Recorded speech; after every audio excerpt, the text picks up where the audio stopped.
You know, landmark legislation is heading now to Joe Biden's desk, the president's desk. Companies will get to start applying for CHIPS Act incentives as early as this fall. KVUE's Mike Marute shows us why Texas lawmakers led the charge for this bill and why it could bring big business to Texas.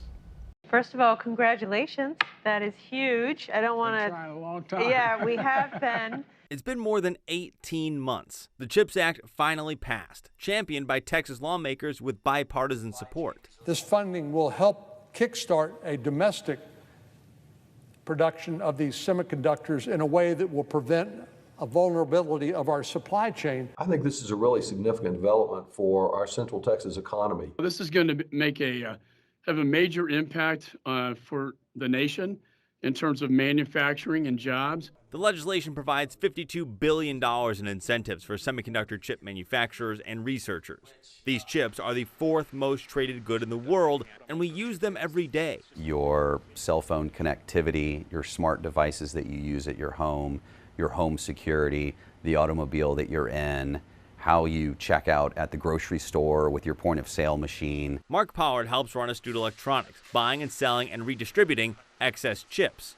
And right now, everyone needs them. You know, we all want our Xbox and we all want our cell phone, and especially, you know, in the automotive industry, we've seen, you know, slowdowns in production because there's not enough chips. Ed Latson heads up the Austin Regional Manufacturers Association, keeping an eye on the industry's ebbs and flows. And legislation like this, an infusion of incentives, could bring manufacturers back to the United States. Most of the countries that have a big semiconductor industry in the world have their own incentives already. So starting with China, Taiwan, Korea, all over Europe, there are already incentives.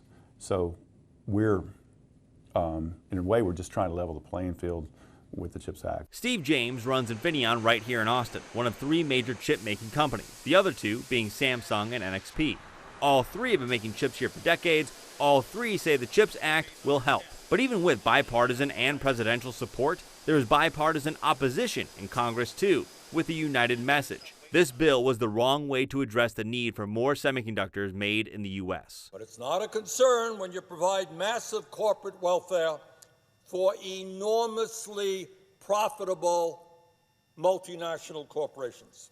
It is a form of corporate welfare, but I view it as welfare for the whole country when we are protecting our national security and when we are in such a competitive position relative to China. Currently, the United States makes about 12% of the world's chips. China makes a little less than 30%, and Taiwan makes a little more than 60%. It will also have a major impact on our national security to make these chips in the United States and not in places that are vulnerable to China that could manipulate them. In Austin, I'm Mike Marute. Now, the CHIPS Act could be what Samsung needs to pursue a historic expansion right here in our area. The company's proposed building as many as 11 new factories between Samsung and Taylor. The state tax program that helps them get the tax breaks to build here, called Chapter 313, is going away at the end of this year. So nothing's set in stone just yet. But the legislature could renew that tax incentive program as early as next year.